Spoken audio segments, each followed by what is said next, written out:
The Oscars are a real train wreck this year. The dramas come so fast that it's getting pretty hard to keep up with it all. My Emilia Perez video was just the tip of the iceberg, and although it blew up more than I ever expected, it's already out of date. I see, from penis to vagina. You all really hated that movie more than I thought you would. Since then, we've had the director of the film come out and admit that his script was basically Google translated, and then called Spanish the language of immigrants and the poor. We've had the lead actress self-implode under a pile of racist tweets. The Brutalist has been examined under a microscope for its use of AI. On Nora, it was revealed they didn't even bother to hire an intimacy coordinator, despite the fact that the first act is just kind of a bunch of sex scenes strung together. So, is anyone else exhausted here? I'm left wondering, is it just too much to ask we get back to what the Oscars are supposed to be about? The movies? And yet, the Academy Awards, they've been in kind of this tailspin for a while now. We lost, by the way, but, you know. Guys, I'm sorry. No, there's a mistake. Moonlight, you guys won Best Picture. Oh, wow! Wow! The complaints regarding the ceremony have been fairly consistent, yet largely ignored by the people in charge. You can hear the same problems being cited over and over again. The movies are out of touch with the average viewer, especially this year with some just genuinely reviled films. The ceremony, it has an unwieldy length, too much money being ejected into the campaign, and then just an overall feeling of elitist superiority and preening self-importance. Hey, who's your hero? And I said, I don't know, I got to think about that. Give me a couple of weeks. I come back 2 weeks later. This person comes up and says, who's your hero? I said, I thought about it. You know who it is? I said, it's me in 10 years. Yet the biggest complaint by far from the average viewer is that no one knows any of the movies being nominated. And when they do watch them, they're either completely inaccessible or they're not exactly reaching a standard of quality that people have come to expect. That's not all that surprising when movies like Emilia Perez are getting nearly as many nominations as Titanic. You know, that little movie from 1997 that audiences liked so much that they turned it into the highest grossing movie of all time with $1.8 billion at the box office. How much did Emilia Perez make again? Oh, that's right. $15 million. Awesome. Wow. And the other big contenders, they really didn't do much better. Anora made about $35 million. And The Brutalist, it struggled to even make it to $10 million. Those two, they're still largely considered the frontrunner, with maybe Conclave also thrown into the mix. Now, it's not really a ringing endorsement when even the Academy is saying, we're willing to give The Brutalist Best Picture, even though it's long, boring, and even we won't watch it. The Academy voters have admitted to either not watching it or not finishing it. So why is it being nominated? And I'm saying this as somebody who actually enjoyed The Brutalist. Make no mistake, highlighting lesser-known movies is nothing new for the Oscars, and under the right circumstances, it is commendable. The Academy Awards were created back in 1929 by industry legends, including Louis B. Mayer, Mary Pickford, Douglas Fairbanks, Cecil B. DeMille, and Harold Lloyd. These are just a few of them. These are names that viewers of this channel are very familiar with. That's just your friendly reminder that you should like and subscribe. Why are you talking like you have a choice?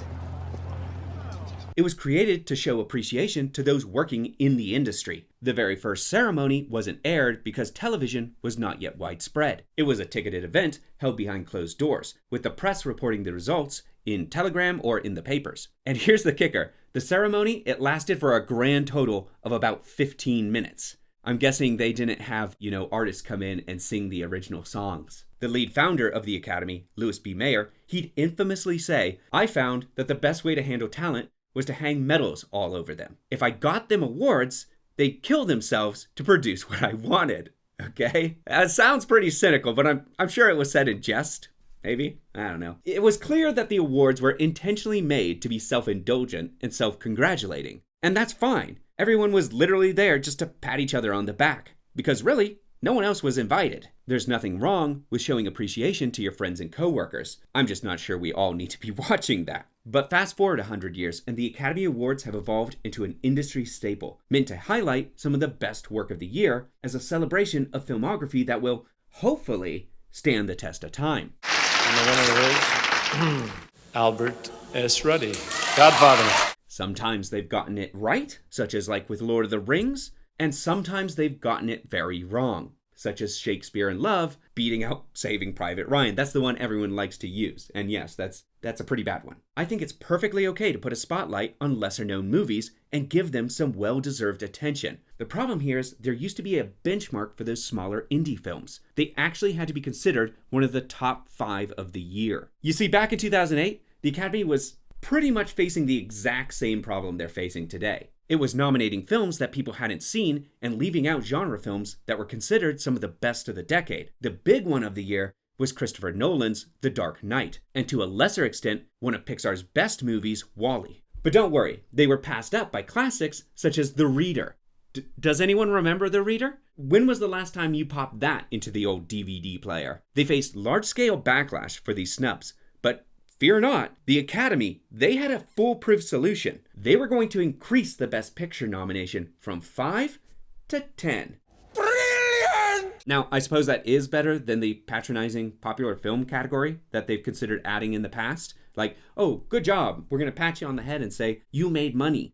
Here's a medal for winning money. In my opinion, the choice to expand these nominations, it's had unforeseen consequences. The entire idea was that this would free up the voters to nominate more popular movies or genre films. Now, that sounds pretty appealing at first glance, and actually, they didn't do too bad at the next Oscars celebration, with nominations for hit movies such as Avatar and Up, alongside lesser-known films such as An Education, A Serious Man, and Up in the Air. Then the following year saw nominations for movies like Toy Story 3 and Inception. Yet, it didn't take long for the Oscars to slip back into their old ways. Sure, the nominations would occasionally throw a bone to bigger films like Mad Max Fury Road, Dune, or this year's Wicked. But mostly, going to 10 nominations just allowed the Academy to nominate more movies that people hadn't watched or hadn't heard of. If we go back and look at the graph of viewership for the Oscars, you can see the decline clearly in the numbers. The first few years after 2009 saw the ratings rise as they began nominating those recognizable films, and it helped regain interest in the awards ceremony. But when that novelty wore off, or the Academy went back to its old ways, the numbers plummeted back off a cliff. Now, some can counter this and say, hey, the award shows, all of them in general, across the board, have been declining in viewership for years. But it is nowhere near the same nosedive as we see from the Academy. And again, I want to press this point. I do not think there's anything wrong with getting the chance to highlight these smaller films. I forgot who said it, but Transformers doesn't need an Oscar, nor does it deserve it, because its real reward was money. The problem here is more when a Transformers quality movie sneaks its way into those 10 slots just because those 10 slots, they allow enough space to reward mediocrity. It's psychotic. They keep creating new ways to celebrate mediocrity, but if someone is genuinely exceptional... The barrier of entry, it's significantly dropped, and as a result, the standard to get in, it's kind of gone the way of the dodo. 5 films forced the Oscar voters to be very selective about which films they were nominating. They weren't just writing in the movies that their friends worked on or accepting a check because who cares if we lose one slot to a buy-in or a gimme. It also meant that those indie films would not be treated with kid gloves. And make no mistake, I do think voters and a lot of critics, not all of them, but a lot, grade on a curve for these indie films just because they were made on a lower budget. Who cares if some are boring, nonsensical, or self-indulgent? If a film was made by a struggling artist on a shoestring budget, then by default, it must be art, right? Give me a break, all right? A good movie is a good movie, regardless of how much it costs. Story is always king. I can appreciate a beautiful movie that maybe drags a bit in the story, but that's why you have a best cinematography category. I can also appreciate a killer performance that elevates maybe some lackluster material or material that just wasn't quite there. But that's why you have a best acting category. I can also appreciate an ambitious or outlandish script that's pushing boundaries, but maybe that belongs more in the screenplay category. Best picture needs to be about the best end product, where all the elements come together to tell the most satisfying story. At 5 nominations, you get a sense of prestige there, a sense of exclusivity. Congrats, you made the cut. At 10 nominations, the category is just becoming cluttered with films that have no real reason to be there and don't actually have a shot in hell of winning. This takes away from the feeling of authentic competitive tension that you find with 5 well-picked movies that are all worthy of winning. You want real contenders, not people to just pad out the list. Now, I like the vast majority of the movies that were nominated for this year, at least on some level. But are all 10 really best of the year material? I'm not so certain. In order for me to call them best of the year, I think I'd have to overlook some pretty major flaws. The big leaders, Anora, Conclave, The Brutalist, and perhaps to a lesser extent A Complete Unknown, are all solid movies within their own right, but have major disadvantages. Anora has a great second and third act that subverts the Cinderella tropes, but to get to it, you have to get through a pretty gratuitous first act with underdeveloped characters. Characters who only really become more fleshed out in Act 2. Conclave, meanwhile, feels like Game of Thrones the entire series on a speed run. It's a brilliant political thriller with a killer cast, but in the last few minutes, kind of jumps the shark when it elevates a character to the throne, making the audiences go, hold up, wait a minute, how did this happen? Why him? And who has a better story than You're basically getting the same thing here. The Brutalist is beautifully shot and acted for a $10 million budget, but suffers from excessive bloat, and the director seems unwilling to ever compromise. Sometimes in the film industry, you do have to kill your babies, as they say. It's kind of crude, but you gotta do it. I'm still confused how it got nominated for Best Editing, when that is kind of the big thing dragging down the movie. Lastly, A Complete Unknown is a very well-made musical biopic that unfortunately hits all the well-worn cliches of the musical biopic genre. And I'm not just here to slam these movies, okay? I wouldn't be sore about any of these getting Best Picture, as they are at least solid films. And I've got a good measure of respect for all of them, unlike, another contender that will not be named. Yet none of these made my top 10 for a reason.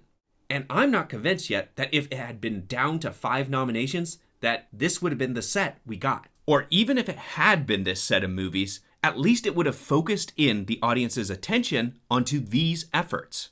If you go look at old years and old winners of the past, you'll find a lot more recognizable titles in past nominations where there were only really 5. You may not have seen them all, but you've at least heard of them.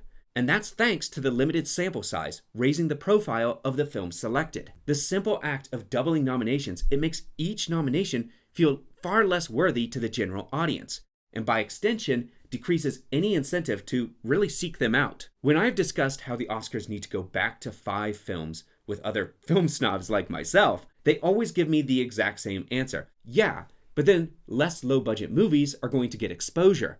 Okay, are we celebrating the best movie here, or just marketing hidden gems? In that case, let's change the name from Best Picture to Best Picture, where they had almost no money and they tried real hard. 10 nominations is not helping to highlight more movies, okay? That's just a mirage, an illusion. It is instead turning the average viewer off seeing any of these movies. It has created this feeling of excess that overwhelms those that have never heard of these titles and don't know where to start. It's less intimidating when the nominations pop up in the morning and you go, oh, there's only 5 and I've seen maybe 2, and maybe I'll watch 1 or 2 more before the ceremony and I'll actually be invested in the ceremony and the competitive element. Now compare that to the modern day where 10 nominations pop up and you have seen maybe 1 or 2, if you're lucky. Most films are between 2 to 2.5 hours long. Who is going to burn the 20 hours needed to catch up? Okay, not everyone has that time. It also doesn't help that most people have lost trust in the Academy's judgment.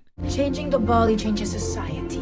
Changing society changes the soul. Changing the soul changes society. Changing society changes it all. For good reason. Now, last year, it actually went a long way towards regaining people's trust, with Oppenheimer winning big and Barbie being nominated in a lot of the categories. 2 films that made over or near $1 billion.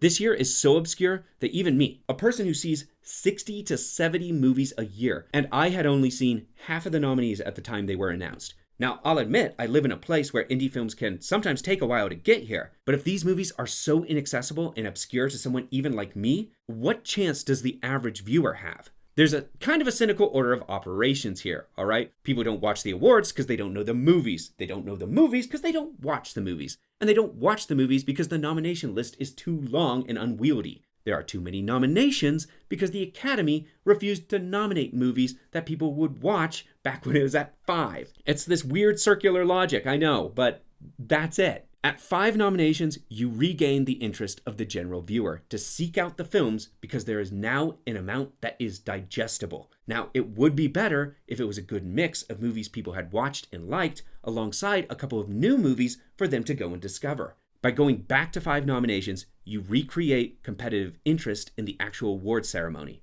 By going back to 5, you restore a sense of prestige to those nominating, whether that's deserved or not, regardless. The other option is for the Academy, just keep doing what they've been doing since 2010 and dilute the nominations. Continue nominating movies no one has seen and putting them in such this big massive pile that it's intimidating to anyone who's not already a massive film buff. And maybe that's just become their viewer base now. They don't care about anything but that, which, okay, all right, fine, and who knows, maybe that'll continue to make the film buffs happy because they get a sense of validation from seeing the movies they liked on a stupidly long list. But I doubt anyone else is going to be so impressed. Don't get me wrong here, yeah, there's a lot of issues with the Academy, and yes, I'm hyper-fixating on just one. But I do honestly believe that it is one of the main driving forces behind the modern lack of interest in the Best Picture race. And really just a lack of interest in the awards ceremony in general. The Academy Awards, they're gonna eventually have to make a decision on if they're an internal award ceremony looking for a backslap and a toast, or if they're going to make a serious effort to raise awareness for the movies that will be defining art for the year.